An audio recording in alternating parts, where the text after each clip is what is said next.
Welcome to Inspired Content, the prompt section for Marvel's Infinity War and Endgame. This is the second half of the review, rating, and prompts inspired by Marvel Cinematic Universe's two-parter. I consider it a whole piece. So it's about a 5-hour movie, in my mind. Infinity War and Endgame. So, hopefully you've seen the movies, because I'm going to be referring to key points in those two movies and using references for ideas to go further with, or explore, or if you do a reskin of the Marvel movies with new, original, or unusual characters, these are some of the things they left on the table that we could have played with. So, idea number one. The way I phrased it is, they're stone replacements. I'm like, wait a minute, what? Now, this is one of the things that struck me very early on, about halfway through Infinity War, is in the movie, we are treated to the fact that the Space Stone, I guess that's the one that came from the Tesseract, I think, right? Trying to remember which one was which. The Space Stone allows one to transmit themselves from one side of the galaxy to the other, or the universe to the other, travel through space and time. Oh, mostly, no, it's through space. The Time Stone does time. So traveling through space. Doesn't Bifrost do that? So I feel like Thor having access to Stormbreaker and its ability to summon Bifrost gives you the same power set in a slightly different format. And then further, you have the fact that Vision's mind is existing externally from the stone, and they were looking at ways to decouple them. So if you imagine having Vision, his brain pattern, I don't know if we'd call them engrams or whatever, but I feel like Vision's brain is an echo of the Mind Stone.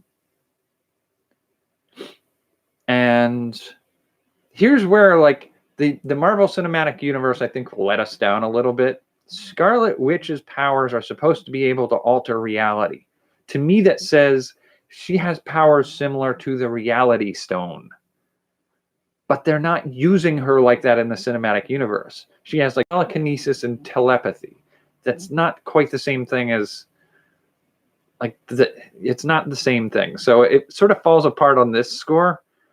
But I feel like if you were to be more true to that, you'd have her be more of the Reality Stone.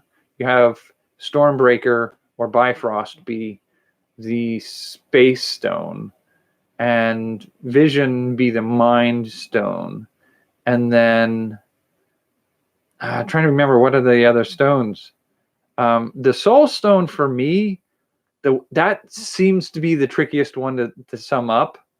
And for me, the only thing I can think of is, if you really look at Norse mythology, where those who died in unvalorous ways, those who were just murdered or died without a chance to fight, they go to hell. Hel. Thor's sister in Ragnarok. So I feel like the realm from which she came and her ability to summon those, that's a good parallel to the Soul Stone. Or maybe it's a gateway or an access point to that Soul Stone. So there's an analog to each of the stones. The Power Stone might be somebody like Captain Marvel. Like, just OP. Just absolutely OP. You're a power source of unlimited ability. Or the Hulk, for that matter. Um, the Hulk is one of those, like, the more angry he gets, the more powerful he gets. I think there's one more stone. What are the stones that I need to figure out there? Anyway, I do think each of the characters has an analog in the time stone. Doctor Strange. To me, that one seems like an easy cheat. That one's a super easy cheat. There is absolutely no reason with a time stone that you can't move through time so that you can have that stone for the next 1,000 years in reality, and then 1,000 years in the future, go back 1,000 years into the past and have that 1,000-year or plus stone, then hand it over to Thanos so that the characters have the stone. Yeah, well, anyway, so that's an opportunity there.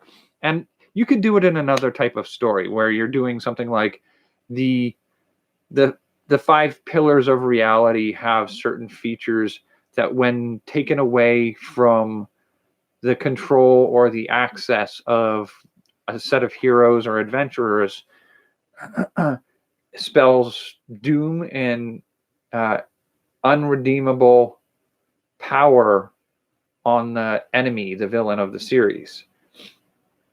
And it's only through the characters having in some way, become archetypes of those same values that they become a secondary set of pillars on which the story can ride. So, yeah, I kind of think that was sort of like something that was left on the table. That's a long one there. Number 2 is if Vision is in the Mind Stone. So his mind is trapped within the stone, and Gamora is in the Soul Stone, and Strange is in the Time Stream. And during some of the storyline, you have Jane Foster within, like, some aspect of Jane Foster is trapped within the Reality Stone. Ronan had access to and was holding on to the Power Stone. And this is the one that I'm a little about, is in Captain America the First Avenger, Red Skull was transported through the Tesseract, and I feel like he was bound to the stones by that happening. So if that's the case, if you have each one of them sort of bound within the stone, you could have a really interesting story where you have Vision, Gamora, Doctor Strange, Jane Foster, Ronan, and the Red Skull have to work together as parts of those stones to take control of the stones and how they function. It's sort of like, in their access to those stones, their consciousness, their minds have been downloaded into those stones. So now the stones have a sort of an echo of their consciousness. And those consciousness are networked together through the gauntlet. It sort of gives the gauntlet, the power of the collective Infinity Stones, a sort of a hive mind, a consensus group. The realization of what Thanos is going to be doing to the universe should allow them to form some kind of temporary alliance. Now, that doesn't mean that, like, Red Skull and Ronan won't betray everybody else at some point, but I feel like if their minds are linked to those stones, and they might be able to exert some influence over the stone's behavior, I think that could be an interesting story element in a fan fiction, or if you did another story where some aspect of these features happened. So number 3, use the time stone to venture back before the stones were used. And use them in a way that you can affect the present. So this one's really hard to do because it deals with time travel. So what you're doing here is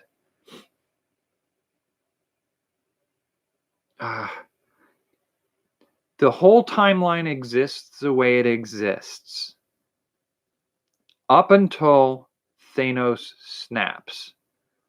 But at that moment where Doctor Strange is looking at or using the time stone to explore the universe further, I feel like the opportunity to move backward through time and say use the space stone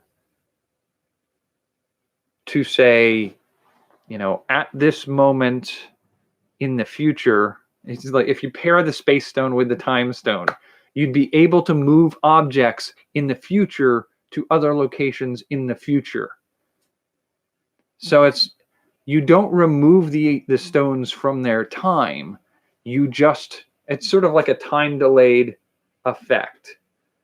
It's sort of like if you were to do a magic spell casting in a game where the character casts the spell, captures it in a bubble, and keeps the bubble until later when they can crack the bubble and release the effect of what you've done. If you have a time stone, you have the ability to go back and, when those stones haven't been collected yet, set off an effect set off a cause whose effect won't be felt until after the stones are gone, so that you can then use that effect in a way that's relevant to winning the victory. It's time travel for you. It's a mess. Number 4 is okay. This one they have de-aging technology now.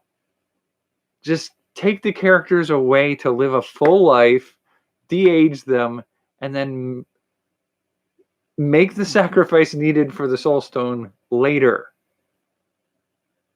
I feel like there's no reason why Captain America can't stay in the present and live out the next 40 or 50 years or however long he wants to, and then in 50 years, de-age him, bring him all the way back, and he can have his second run at life.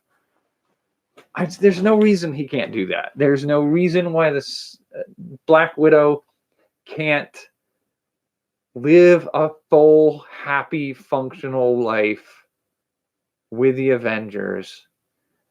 And then, at the end of all that, come back at the end of her days and sacrifice herself.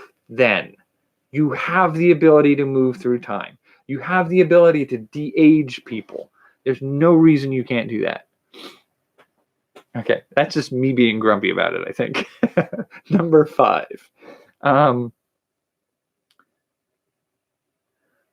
This is kind of stupid. I know this is just, but I feel like the kid at the funeral, the young man at the end of the Endgame funeral, who is the kid in Iron Man 3, I feel like the fact that he was like a little engineer and like a sidekick Iron Man, like he helped him out and helped him work on his armor and helps him solve some things, and then he gives him a little lab at the end to use. I mean, is it me, or does that feel like you're setting him up as like an inheritor of the role? Somebody who can step in to fill that spot, a legacy hero, Kid Iron Man or something. I don't know.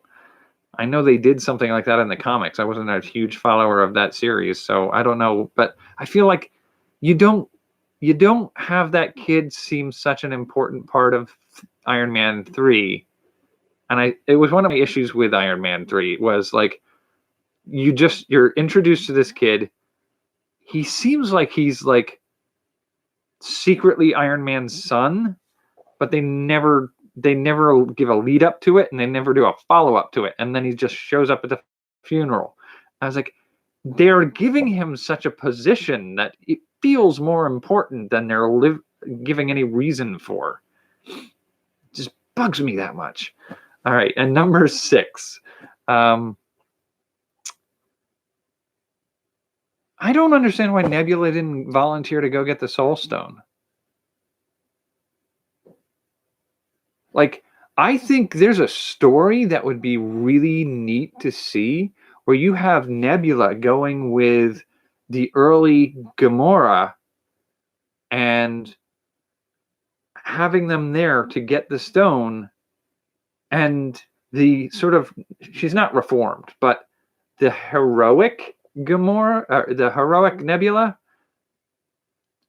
proving to her sister, who at that stage is still sort of a servant of Thanos, even if reluctantly.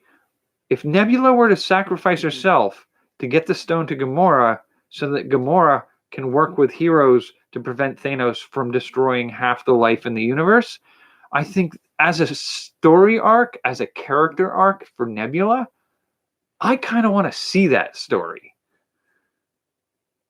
So this has been a bit of a mess. I am going to have to edit this one. Not looking forward to it. But those are my prompts inspired by Infinity War and Endgame. Now, a lot of these really are, as they're laid out here, very much akin to fan fiction ideas for the setting. But there's no reason why you can't make a fantasy story set in a Conan the Barbarian kind of setting where the 6 scepters of power or whatever are key factors in the play of the story, and you have a cadre of unusual and unique beings, all sort of with powers bestowed on them by interactions with the scepters or that mirror the abilities of the scepters.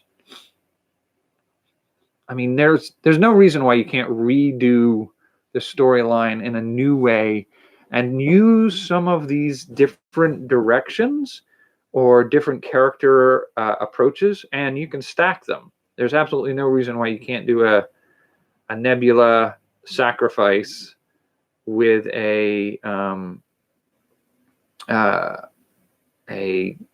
characters as stone replacements. If you like any of these ideas or have ideas of how to use any of them in other settings, certainly let me know. And if you make anything with them, share them, please. I want to see what you create. That's why I make this channel, so that we can create things together and have fun. So with that in mind, thanks for joining me. See you in the next episode, and take care of yourself.